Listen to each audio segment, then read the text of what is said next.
வணக்கம் ஃப்ரெண்ட்ஸ். லட்சுமி அம்மா அவர்கள் எழுதிய பண்ணையார் மகள் அத்தியாயம் 23.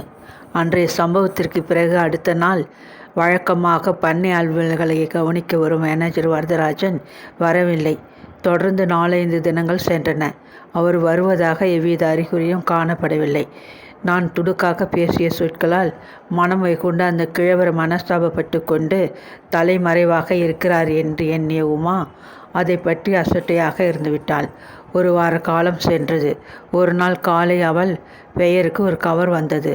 வரதராஜனது கையெழுத்து போல் காணப்படவே ஆவலுடன் திறந்து அதை வாசித்தாள்.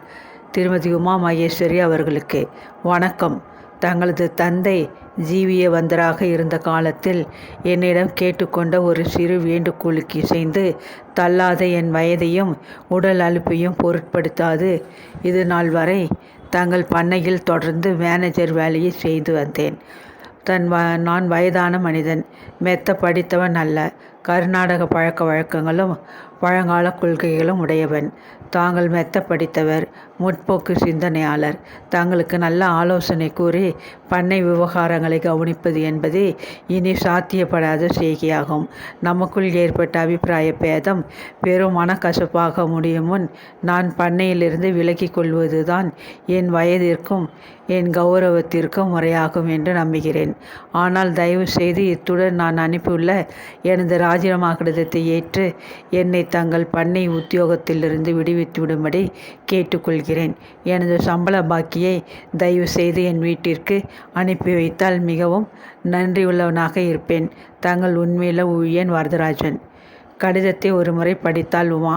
2வது முறை ஆழ்ந்து படித்தபோது அதில் அடங்கியிருந்த ஏளனம் அவளது மனதை தேய்த்தது. பூனை கண்களை மூடினால் பூ உலகம் அஸ்மித்துவிடுமோ என்று தனக்குள் எண்ணி வெகுண்டவளாக மேனேஜர் வரதராஜன் ராஜினாமாவை அலட்சியமாக அப்பால் வைத்துவிட்டு வாளாயிருந்தாள். உலக அனுபவம் என்பதே அதிகம் இல்லாத அவளுக்கு மேனேஜருக்கு பண்ணையிலிருந்து செல்வாக்கு புரிவதற்கு அதிக நாட்கள் செல்லவில்லை. உமா வாயை திறந்து ஏதும் கூறாவிடனும் மேனேஜர் ஐயா வேலையிலிருந்து விலக்கி கொண்டு விட்டார் என்ற செய்தி வேலையாட்களிடம் எப்படியோ தீயை போல் விரைவாக பரவிவிட்டது. வரதராஜனின் ராஜினாமா கடிதம் வந்து சேர்ந்த 4வது நாள் நெடுநாளாக சமையல் வேலை பார்த்து வந்த தவசி பிள்ளை தங்கசாமி தனது வேலையை நின்று விலகி கொண்டு விட்டதை ஒரு நொடி பொழுதில் அறிவித்துவிட்டு மூட்டையை கட்டிக்கொண்டு வெளியேறினான். அவனுடன் கூட உதவி செய்து வந்த சமையல்கார பையன் தானுவும் உடனே விலகிவிட்டதாக அறிவித்துவிட்டு அரைக்குறையாக சமையல் அறையை பாதி வேலையில் போட்டுவிட்டு கிளம்பிவிட்டான். வீடு கூட்டும் வேலைக்காரி, தண்ணீர் எடுத்து வைக்கும் வேலையால், மாடுகளை மேய்த்து கவனித்து கொள்ளும் ஆட்டுக்கார பையன்கள் என்று முறையே ஒவ்வொருவராக திடீர் என்று வேலையை விட்டு வெளியேற தொடங்கிவிட்டார்கள். எதிர்பாராத ஏற்பட்ட இந்த வேலை நிறுத்தத்தை உமா சமாளிக்க தடுமாறி கொண்டிருந்த சமயம் ஒரு நாள் காலை பணியாட்கள் அனைவரும் தலைமை உத்தியோகம் செய்து வந்த பண்ணை பார்த்தி சதாசிவம் தலையை சொரிந்து கொண்டு மிகவும் தயக்கமாக எஜமானி முன் வந்து நின்றான். அவனது தோற்றம், பார்வை, தவிப்பு எல்லாம் அவன் ஏதோ முக்கியமான விஷயத்தை சொல்ல வந்திருக்கிறான் என்பதை உணர்த்தவே உமா சற்று கோபத்துடன், நீயும் வேலையிலிருந்து விலகிவிட உத்தேசித்திருக்கிறாய் என்பதை சொல்ல வந்திருக்கிறாய் இல்லையா என்று அதட்டி கேட்டாள். இல்லையம்மா, இந்த கட்டை காடு போகும் வரை இந்த இடத்தை விட்டு போவதாக கனவில் கூட நினைக்காதம்மா. அறுவடை சமயம் நெருக்கத்திலே இருக்கும்போது நம் ஆட்கள் பலர் நேற்று திடீரென்று சொல்லாமல் கொள்ளாமல் வேலையிலிருந்து விலகி கொண்டு விட்டார்கள். அறுவடையை எப்படி ஒப்பேத்த போகிறோம்னு ராத்திரி முழுக்க நான் தூங்கலையம்மா என்று அழமாட்டாத குறையாக கூறினான் அவன். திடீரென்று வேலையிலிருந்து விலக அவர்களுக்கு நாம் என்ன தவறு செய்தோம்? ஏன் இவர்கள் எல்லோரும் புத்தி இல்லாது இப்படி நடந்து கொள்கிறார்கள் என்று உமா மிகவும் சினத்துடன் கேட்டாள். மேனேஜர் ஐயா இங்கே வேலை பார்த்து வந்த காலத்திலே அவர் கொண்டு வந்து வச்ச ஆள் படைகள் அவங்க எஜமான் வேலையிலிருந்து விலகிவிட்டதும் தாங்களும் கூட விலகி விடுவது தான் உத்தமம் என்று நினைச்சு விலகி போய்விட்டார்கள். இது மாதிரி கஷ்டகாலம் பண்ணைக்கு எப்போதுமே வந்ததில்லை அம்மா என்றான் அவன் விசனத்துடன். போனால் போகட்டும், அதற்காக நாம் ஏன் கவலையில் இருந்து போக வேண்டும்? இவர்கள் எல்லோரும் இனாமாக நமது பண்ணைக்கு உழைத்து விடவில்லை. தக்க கூலி கொடுத்தோம். வேலை செய்தார்கள். புத்தியற்றவர்கள்.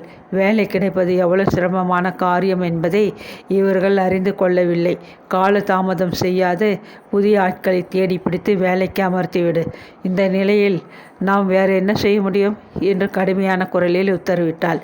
பண்ணை பார்த்தி தலை பலமாக சுரிந்து கொண்டான். அவனது முகத்தில் படிப்படியாக அசடு வழிந்தோட தொடங்கியது. அம்மா, மன்னிச்சுக்கோங்க. தாங்கள் சொல்கிறபடி செய்ய அடியேன் சித்தமாக இருக்கிறேன். ஆனால் அது அவ்வளவு சுலபமான காரியம் அல்லவே என்றான். உமாவுக்கு அவன் சுற்றி வளைத்து பேசுவது பிடிக்கவில்லை. என்னப்பா வளர்கிறாய்? ஊரில் ஜனங்கள் வேலைக்கு பறந்து கொண்டு இருக்கிறார்கள். இந்த ஆட்கள் போனால் இன்னும் இரட்டை மடங்கு புதிய ஆட்களை நியமித்துக் கொள்கிறது. அவ்வளவுதானே? பார்க்க போனால் ஒரு வழியில் இவர்கள் வேலையிலிருந்து நின்றது நல்லதற்கு என்பேன். பல வருஷங்களாக பண்ணை பணத்தை வாங்கி தின்றுவிட்டு இதில் பாதி பெயர்களுக்கு உடம்பில் சோம்பேறித்தனம் குடியேறிவிட்டிருந்தது. புதிய வேலைக்காரர்கள் வந்த புதுசிலாவது கொஞ்சம் சுறுசுறுப்பாக வேலை செய்வார்கள். எத்தனை பேர் வேலையை விட்டு நின்று விட்டார்களோ அதேபோல் 1.5 மடங்கு புதிய ஆட்களை சற்றென்று தேடி அமர்த்திவிடு. இனி கால தாமதம் வேண்டாம். வேலையிலிருந்து விலகி சென்ற இவர்களில் யாரேனும் திரும்ப வர முயற்சித்தால் கண்டிப்பாக இங்கே இடமில்லை என்று அனுப்பிவிடு. இருக்கட்டும், அவர்கள் அனைவரும் விரைவில் உமா அம்மாள் யார் என்பதை உணர்வார்கள் என்று மிகவும் ஆக்ரோஷமாக பேசினாள். பண்ணை பார்த்தி மறுபடியும் தலையை வேகமாக சொரிந்து கொண்டான். வேலையாட்களை தேடி பிரித்து அமர்த்தி விடுவது என்பது அவ்வளவு சுலபமான காரியமல்ல. அப்படியே நான் அடுத்த ஊரிலிருந்து ஆட்களை தேடி கொண்டு வந்தாலும் பண்ணை விட்டு விலகியிருக்கும் ஆட்கள் நமது புதிய ஆட்களை வேலை செய்ய விட மாட்டார்கள்.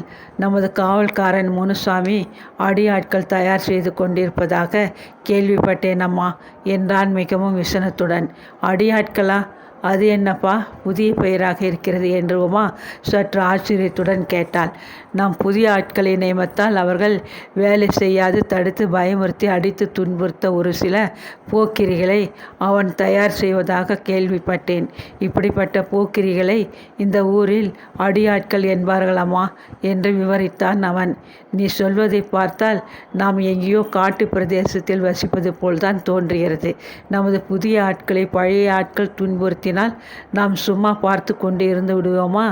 என்னப்பா உளறுகிறாய்? இது கேள்வி முறையற்ற ராஜ்யமா என்று கோபத்துடன் கேட்டாள். நான் உண்மையை சொல்கிறேன் அம்மா. நீங்கள் பட்டணத்து வாசி. உங்களுக்கு கிராமத்து நிலவரம் ஒன்றும் புரியாது. இம்மாதிரி சிறு மனஸ்தாபம் பெரிய கலகமாகி ஊர் 2 பெட்டு அடிதடியில் வந்து முடிவில் கொலையில் கூட முடிவதுண்டு. என் மனசு ரொம்ப கலங்கி கிடக்குதம்மா என்று பிரலாபித்தான் அவன். வர்றது வரட்டும். போய் நான் சொன்னபடி புதிய ஆட்களை தேடி வேலைக்கு அமர்த்து. கலகமும் கொலையும் நடக்காதபடி நான் கவனித்துக் கொள்கிறேன் என்று மிகவும் துணிவாக உத்தரவிட்டு உள்ளே சென்றாள். உண்மையில் உமா வெளிப்பார்வைக்கு அப்படி துணிவாக அதட்டி பேசினாலே ஒழிய சதாசிவம் சொன்ன விஷயங்களை கேட்டதும் அவள் மனம் மெத்த கவலையில் ஆழ்ந்துவிட்டது. பட்டணத்திலே பெருங்காலம் வாழ்ந்து பழகியவள் என்ற போதிலும் நிலத்தகராறு, தண்ணீர் தகராறு இவைகள் மூலமாக கிராமங்களில் ஏற்படும் பலவித கலகங்கள் பற்றி அவள் கேள்விப்பட்டிருந்தாள். தன்னந்தனியாக இதையெல்லாம் எப்படி சமாளித்து காரியத்தை நடத்தப் போகிறோம் என்ற பீதி அவளது உள்ளத்தில் குடியேறிவிட்டது. ஆசிரம காரியமாக சிவகுமார் ஒரு வார காலத்திற்கு முந்திதான் பட்டணம் சென்றிருந்தான். அவன் திரும்பி வர மேலும் 10 தினங்களுக்கு மேல் ஆகும் என்று அன்றுதான் அவள் அறிந்து கொண்டிருந்தாள். பண்ணை விவகாரங்கள் இப்படி தாறுமாறாக நடக்கும் சமயத்தில் கூட இருந்து கை கொடுத்து உதவி செய்ய சிவகுமாரனும் அருகில் இல்லையே என்று அவளுக்கு வருத்தம் தாழவே முடியவில்லை. என்ன செய்வது என்று விளங்காது தனது அறைக்கு முன்னால் இருந்த பெரிய ஹாலில் முன்னும் பின்னுமாக உலாவிக் கொண்டிருந்தாள். அந்தரகத் தோழியாக அமர்த்தப்பட்டிருந்த சுலோச்சனா பண்ணை மாளிகையில் நடந்து கொண்டிருந்த விவகாரங்கள் அனைத்தையும் அப்போதைக்கு அப்போது தந்தை அடிப்பது போல் தன் நண்பனுக்கு கடிதம் மூலம் எழுதி அனுப்பி கொண்டிருந்தாள்.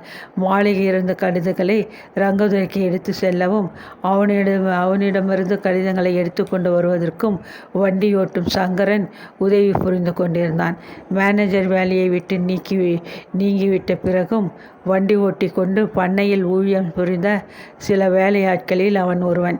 சமையல் ஆட்கள் திடீரென்று நின்று விட்டதனால் புதிய ஆட்கள் நியமிக்குமாறு வீட்டிலிருந்த மற்ற ஆட்களை கொண்டு உமா சமையல் வேலையை சமாளித்து கொண்டு வந்திருந்தாள். புதிதாக அடுக்கலைகள் புகுந்த இந்த வேலையாட்களுக்கு சமையல் கல்லை என என்பதை பற்றி எதுவுமே தெரியாதிருந்ததனால் அவர்களுடன் கூட இருந்து உதவி செய்து ஆலோசனை கூறி தன் அந்தரங்க தோழியான சுலோச்சனாவை நியமித்திருந்தாள். சுலோச்சனா தனது வீட்டிலேயே இந்த தொழிலை மிகவும் விருப்பாள்.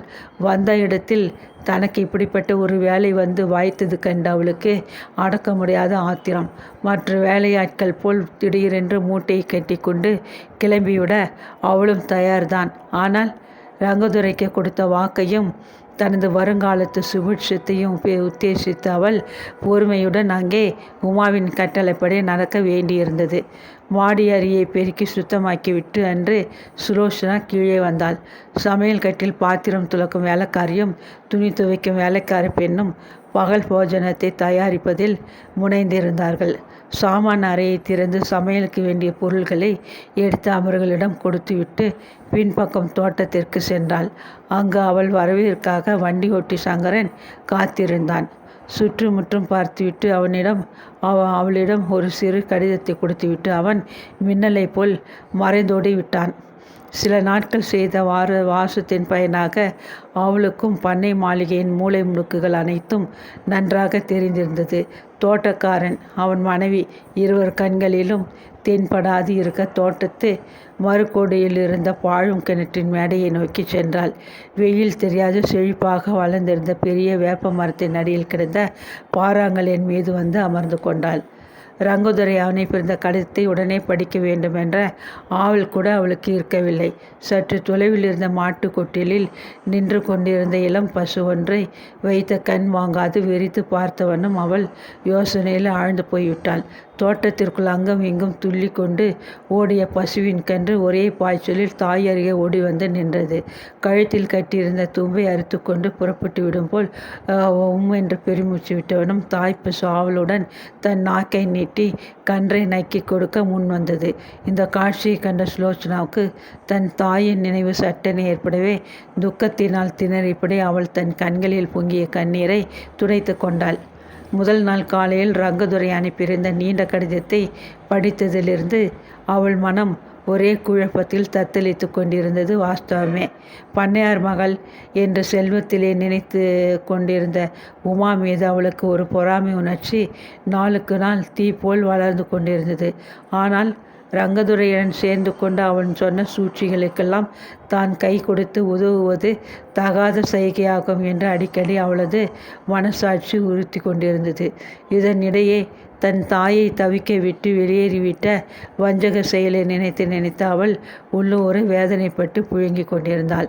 ஆய்ந்தொய்து பாராது தானே வழிய வந்து ஒரு பெரும் சங்கடத்தில் சிக்கி கொண்டது எண்ணி மனவேதனை உற்றவளாக அவள் மெல்ல அந்த கவரை திறந்து கடிதத்தை வாசிக்கலுற்றாள். அன்புள்ள ஸ்லோ, நேற்று நான் அனுப்பியிருந்த நீண்ட கடிதத்தை கவனமாக படித்திருப்பாய் என்று நினைக்கிறேன். சிவகுமாரன் பட்டணத்திலிருந்து 4-5 தினங்களில் திரும்பி விடுவான் என தெரிகிறது. அதற்குள் நான் எழுதியிருக்கும்படி நீ நடந்து கொண்டு நமது காரியத்தை வெற்றிகரமாக முடித்து விட வேண்டும். இனி தாமதம் செய்வது தவறு. அதனால் கனமும் வீணாக்காது இன்றே நான் சொன்னபடி ஆரம்பித்துவிடு. இந்த காரியம் கைகூடிய உடனே உன்னை மாளிகையை நின்று அப்புறப்படுத்தி விடுவேன். அதற்கு பின்னர் சில தினங்களில் நமது திருமணம் மிகவும் சிறப்பாக நடைபெற்றுவிடும். நீ என்னை பூர்ணமாக நம்பி ஒத்துழைத்தால் நாம் இருவரும் சந்தோஷமாக வாழ பல சௌகரியங்கள் ஏற்படும். மற்றவை பிறகு. இப்படிக்கு அன்பன் ரங்கதுரை. கடிதத்தை பலமுறை படித்துவிட்டு சுக்கலாக கிழித்து பாழுங்கிணற்றுக்குள் விசிறி போட்டாள் சுலோச்சனா. ரங்கதுரை நாளைக்கு ஒரு உத்தரவு போட்டு தன்னை பொம்மை போல் ஆட்டி வைப்பதை எண்ணி அவளுக்கு மிக்க ஆத்திரம் பொத்து கொண்டு வந்தது. நீண்ட கடிதத்திலே அவன் எழுதியிருந்தபடி நடந்து கொள்வதை ஒரு புறம் அவள் மனசாட்சி உறுத்தியது. மற்றொரு புறம் அவளுக்கு மிகவும் அவமானமாக கூட இருந்தது.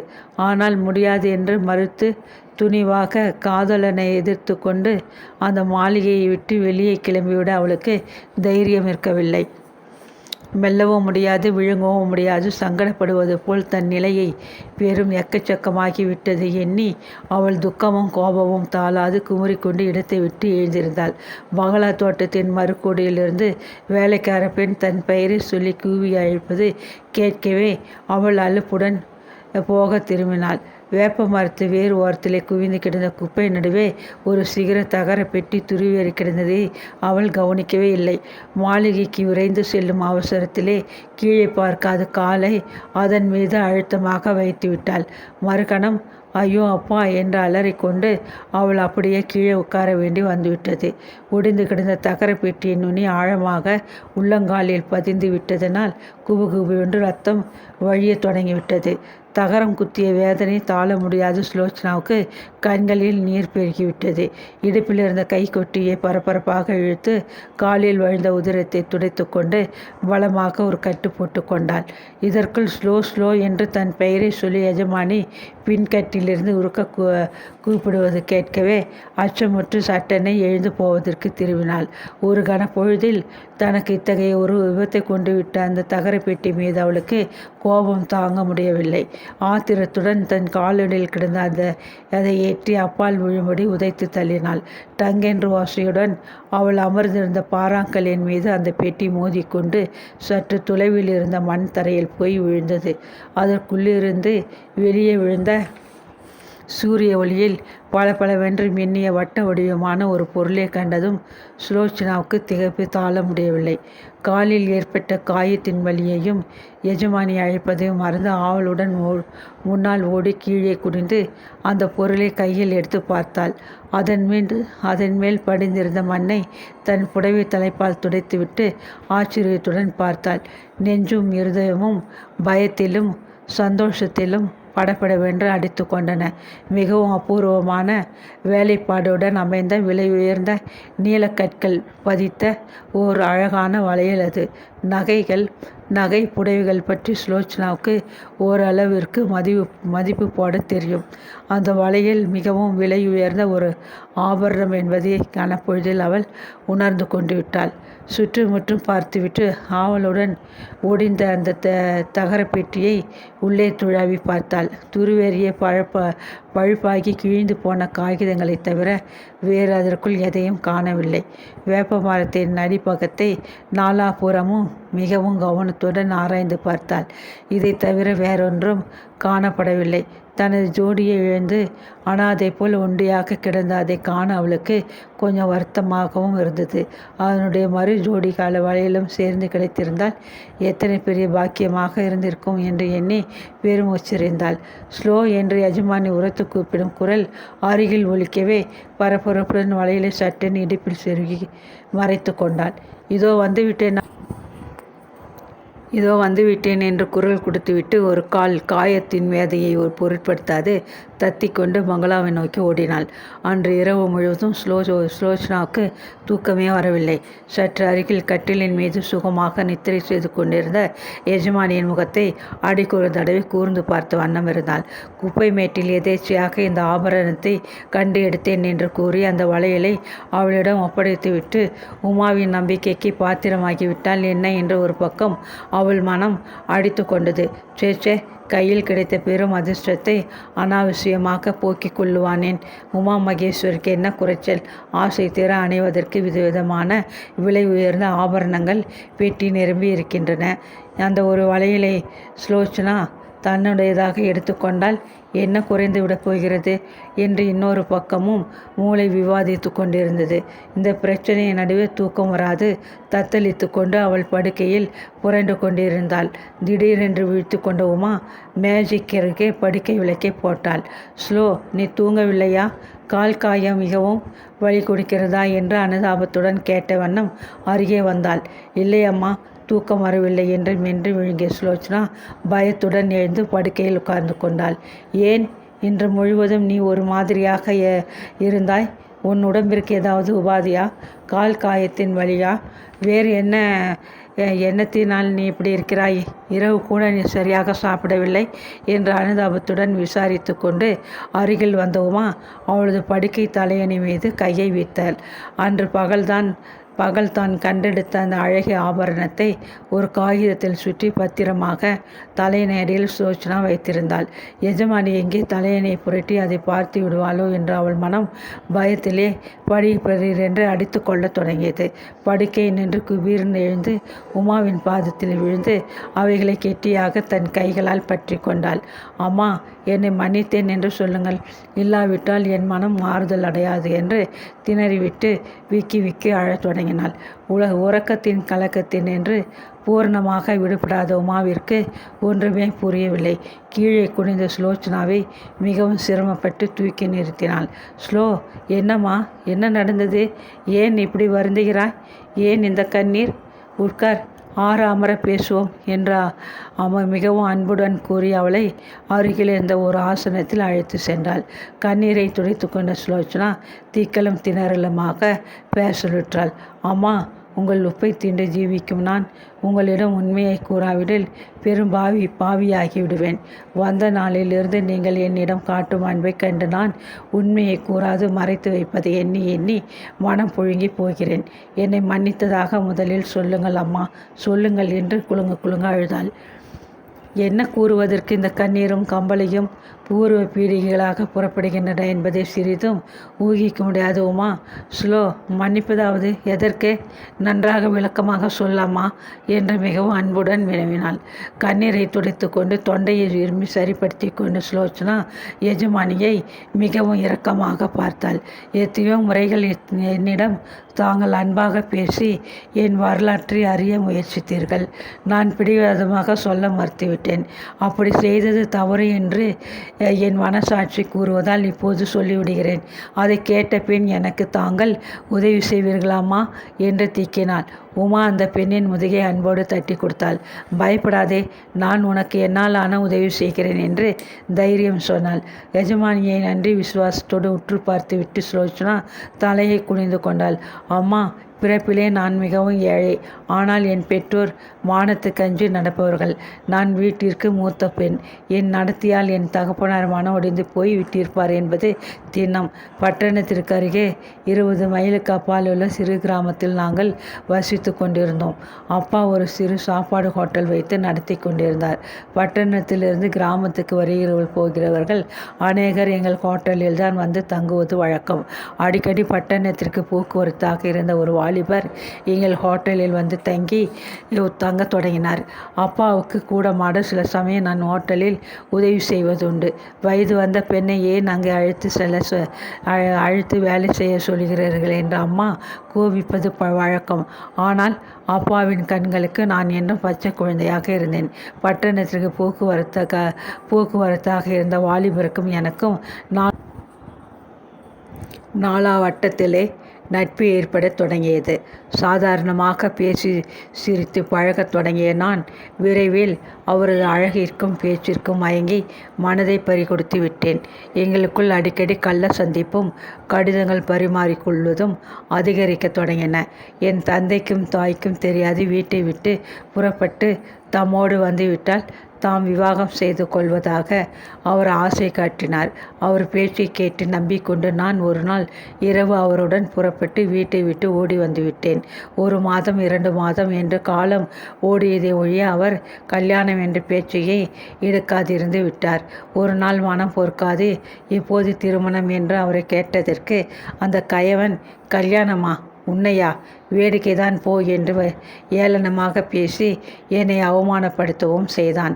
இந்நிலையில்தான் என்ன செய்வது என்று தத்தளித்து கொண்டிருந்த சமயம் தாங்கள் எனக்கு அடைக்கலம் அளித்தீர்கள். தங்களால் ஆக முடியாத காரியம் எதுவும் இல்லை. தங்களுக்கு அந்தஸ்து இருக்கிறது. தாங்கள் மனம் வைத்தால் என்னை வஞ்சித்த அந்த பாவியை மிரட்டி உருட்டி என்னை திருமணம் செய்து கொள்ள செய்து என் வாழ்க்கையை சீர்திருத்த முடியுமாம்மா?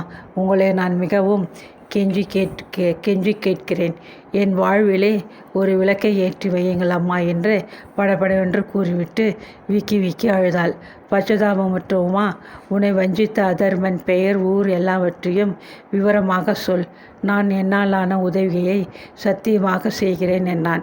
மிகவும் சங்கோஜத்துடன், இங்கே என்னை கொண்டு வந்து விட்டு போயிருக்கும் அந்த பாவி சிவகுமாரன் தான் அம்மா என்னை வஞ்சித்தவன் என்றாள். தன் முகத்திலே நெருப்பை வாரி யாரோ வீசிவிட்டதை போன்ற ஒரு பயங்கர உணர்ச்சி உமாவிற்கு ஏற்படவே அவள் திடுக்கிட்டு போய் எழுந்து நின்றாள்.